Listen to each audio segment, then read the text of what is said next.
Olá, estamos iniciando a nossa aula 109, iniciando também o capítulo 19, A Fé Transporta Montanhas. Esse estudo da fé é um estudo talvez o mais importante, ou um dos mais importantes dentro da doutrina espírita, porque afeta basicamente a nossa inter-relação com Deus. É pelo pensamento. E quando esse pensamento é revestido de fé e de um sentimento de fé, que é mais fundo ainda, que é algo mais ainda subjetivo, porque o sentimento é algo subjetivo, enquanto que o pensamento é subjetivo, mas nós objetivamos ele através de imagens mentais. Os sentimentos só podem ser objetivados através de metáforas, de símbolos, de figuras, de imagens, mas não por objetos, por uma fala verbal ou algo mental propriamente dito. Então a fé é esse grande recurso que nós temos, que é comum a todas as religiões, cada uma com a sua doutrina. Vamos então estudar aqui alguns conceitos sobre a fé, conceitos gerais.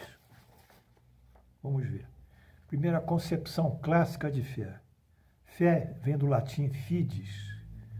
Fides, credere, quer dizer, fé e crença. Fé e crença são irmãos gêmeos, são quase sinônimos, ter fé e acreditar.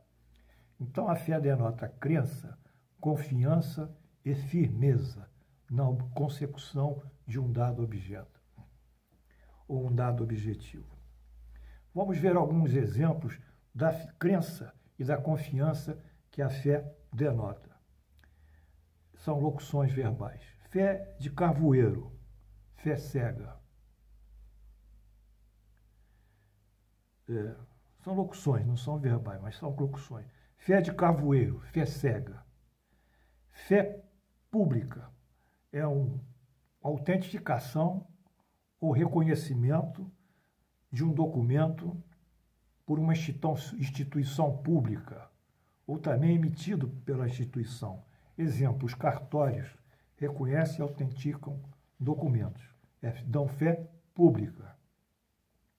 Falsa fé, o homem agiu de falsa fé, agiu falsamente, deslealmente. Boa fé, agiu honestamente e lealmente. Esse contrato foi firmado na presunção da boa-fé, ou seja, da boa-fé das partes que estão aqui colocando os seus direitos em equanimidade, a justiça em equanimidade, os direitos e os outros deveres também em equanimidade. Está na presunção da boa-fé. Dar fé a fulano. Eu dou fé a fulano, é dar crédito, é acreditar que ele falou a verdade, eu dou fé naquilo que ele disse. Fazer fé, ser digno de confiança. Eu faço fé no fulano em relação ao crédito dele. Eu acho que ele tem condições de pagar, eu faço fé dele. Ter fé em, eu tenho fé em fulano. Eu acredito no fulano, eu tenho fé na honestidade do fulano, eu acredito no fulano. Aqui são os conceitos, umas definições clássicas de fé na nossa língua. Fé é igual a crença, é igual a acreditar em algo e dar, então, tudo por verdadeiro. Então, fé, crença, acreditar em algo, verdade. Vamos ver agora uma concepção, saindo dessa concepção clássica, eu diria até linguística, clássica linguística, vamos ver aqui a concepção psicológica. O que é fé dentro do mecanismo psicológico?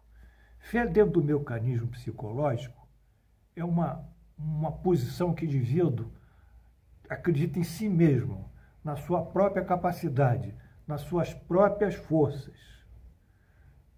Ele tem autoconfiança. E quando ele tem essa crença em si mesmo, que ele fará bem, aquela prova, aquele exame, vou fazer essa prova, vou competir dessa maneira e vou vencer e vou me classificar. Quando ele tem essa fé, isso fortalece a vontade dele. Quer dizer, a fé robusta, nesse sentido, ela também robustece a força de vontade. Então, quando fortalece a força de vontade, nós temos um exemplo aí de uma fé fortalecida pela força de vontade, dando a esse fenômeno a determinação, a disciplina e a tenacidade. A determinação vai seguindo, vai ser tenaz, não desiste, vai sendo disciplinado, vai sendo pontual. É nessa máxima latina. A gota escava a rocha. Gutta cavat lapidem. A gota escava a rocha. Enfim, aquela gotinha tenaz, determinada, disciplinada, constante, dia a dia, minuto, segundo, pá, pá, pá, escavou a rocha dura. Esse é um exemplo maravilhoso da força de vontade, da fé ligada à força de vontade. Vamos ver agora a concepção religiosa de fé. Vimos aqui uns dados clássicos linguísticos, gerais, vimos alguns aspectos psicológicos da fé que se funde propriamente à vontade, e vamos ver alguma concepção religiosa. Esse aqui é a pedra de toque de tudo. É um ponto, assim, sensível. A fé é uma crença, e cada religião tem os seus dogmas e suas doutrinas. O que são dogmas? Dogmas são verdades constituídas por uma religião que são imutáveis e infalíveis. Ou seja, verdades imutáveis e infalíveis, tal quais as leis divinas. Sendo imutáveis e infalíveis, constituindo uma cláusula pétrea, esses dogmas, eles não são suscetíveis de você dialogar, questionar, contestar, criticar, argumentar, usar a sua lógica, usar o seu raciocínio, você, pá, tapou-se plenamente. Você não tem direito a pensar, Paulo, nem raciocinar, nem argumentar, porque isso aí é um dogma, é uma verdade inamovível. Bom, de posse dessas verdades particulares, a fé católica constitui os seus dogmas, a protestante, o mesmo, a judaica, o mesmo. Vamos ver alguns pontos doutrinários, dogmáticos, né, que constituem os dogmas e constituem, assim, esses pontos doutrinários. Peguei um exemplo do catolicismo. O catolicismo tem 3 pontos doutrinários, ou 3 artigos de fé superiores. O credo, os 10 mandamentos e o sacramento.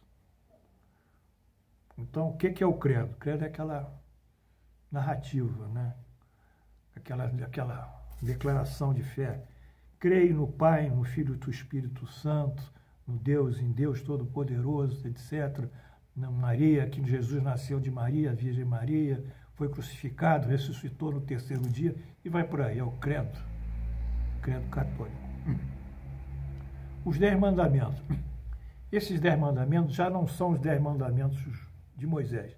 Foram modificados pelos concílios católicos, que é a reunião de bispos que mudam esses concílios, né? Ou de cardeais, eu acho que são cardeais, né? Eles mudam isso, né? Então, o que foi suprimido nos 10 mandamentos relativamente a Moisés? Moisés diz: não fará para ti imagens, esculturas, nem figura alguma. Não fará imagens, esculturas, nem figura algumas, nem adorarás, nem lhe prestarás culto soberano. Moisés proibia adorar imagens, adorar esculturas, adorar bustos, adorar qualquer figuração, como se fosse alguma coisa sucedânea de Deus. A igreja, por razões óbvias, suprimiu os 10 mandamentos e foi até contra Jesus nisso, quando Jesus diz logo no início da sua pregação que eu não vim modificar nem a lei nem os profetas, eu vim cumpri-los. Então ele veio cumprir o que Moisés tinha dito. Bem, isso aí foi o mandamento católico que suprimiu esse artigo 1 e deixou apenas amar a Deus. E os mandamentos e os sacramentos, ainda faltam os sacramentos ligados à igreja ainda, que são as coisas obrigatórias, né? Segundo a teologia católica, o sacramento é um sinal sagrado instituído por Jesus Cristo, né, para a distribuição da salvação divina. Quer dizer, é um sinal que Jesus Cristo teria distribuído para as pessoas serem salvas. Aqueles que recebem o sacramento fazem, então, uma declaração pública de que seguirão essa crença, esse sacramento. Enfim, eles fazem, então, a profissão de fé, que é uma declaração pública de seguir todos esses preceitos, essas determinações, esses mandamentos. E esses sacramentos são 7. Primeiro é o batismo, depois a crisma, depois a Eucaristia, que é a última parte da missa, né, em que Jesus é simbolizado pelo corpo dele, que é o pão, o sangue, que é o vinho, enfim, pela confissão, tem que confiar, pela ordem, submeter à ordem, e pelo matrimônio, que é um sacramento, e a extrema-unção, que é outro sacramento. São 7 sacramentos. Portanto, nós vimos aqui algo muito importante, que a conceituação religiosa da fé, ela está estabelecida, então, sob os pilares, dos pilares que são os dogmas e as doutrinas. E os dogmas são cláusulas pétreas, imutáveis, infalíveis, inamovíveis, e não permitem qualquer crítica ou qualquer raciocínio sobre ele. E esses dogmas que citamos com os exemplos aqui, na Igreja Católica, são 3, os artigos de fé, os 10 mandamentos católicos, fazemos essa ressalva, e os sacramentos, que são 7. Então, esse é um exemplo de uma fé religiosa. Mas o Espiritismo está muito longe de tudo isso, hein? Algumas classificações de fé, segundo o nosso professor Kardec, no Evangelho segundo o Espiritismo, edição da CIAL, de ano 2000, páginas 496 a 498. O que pode ser a fé de acordo com a força psíquica lá do nosso professor Kardec? Ela pode ser uma fé duvidosa, que enfraquece com o crescimento das dificuldades, né? E denota uma força apenas quando as coisas estão favoráveis para ela, né? É aquela fé que o indivíduo diz, eu creio, vou fazer, quando a situação fica difícil, ele desiste de tudo. Ou só oscila e diz que tem fé quando as situações, as circunstâncias lhe favorecem. E o que acentua também essa queda, às vezes, é um lastro de egoísmo, né? Ele não quer socializar, não. Ele quer ficar com as coisas todas para si próprio, de forma que ele que realmente seja o beneficiado. Então, essa fé é uma fé duvidosa. A outra fé é que nós chamamos fraca. A fé fraca é morno, quente e frio. Morno é morna também, ou é fria. A duvidosa é quente e frio, e a fraca é só frio. É aquela fé insegura. O indivíduo hesita, enfraquece a sua própria vontade. Sem fé não há força de vontade. Aí, quando chegam as situações da vida, as provas e as provações, ele cede a elas. Ele não aguenta, não consegue superá-las. E quando vem os sofrimentos e as expiações, mais ainda, ele se deixa enterrar pela dor, pelo sofrimento. Enfim, nós aqui estamos trabalhando a pandemia. A pandemia não suporta essa fé duvidosa e nem suporta essa fé fraca. Pelo contrário, ela vai cair numa fé chamada firme por Allan Kardec. Essa fé firme confere a perseverança e fortalece a nossa vontade. A nossa vontade fica fortalecida. Ela possibilita a gente superar as provas da vida e as provações. E possibilita supera as provas e provações e suporta o sofrimento e as expiações, enfim, frente a toda essa circunstância. Ela nos acomoda no sentido de positivo. O futuro é nosso. Temos que esperar a pandemia acabar. O futuro é nosso. É questão de a pandemia ter uma solução por uma imunização natural dos indivíduos, pela descoberta de um remédio que definitivamente inibe a proliferação do vírus, ou por uma vacina, que é uma coisa muito difícil de fazer. Bem, enfim, essas são as fés que Allan Kardec supôs. E quanto ainda à última análise nossa, algumas fés ligadas a certa qualidade moral. Há uma fé cheia de presunção, cheia de orgulho. Essa fé é a única que detém a verdade. Vocês todos não têm verdade, não são possuidores da verdade, porque eu sou o único possuidor, porque eu sigo a minha religião é a única verdadeira, a única absoluta, a única que segue os preceitos de Deus com toda a efetividade e com toda a realização dos seus profetentes e seguidores.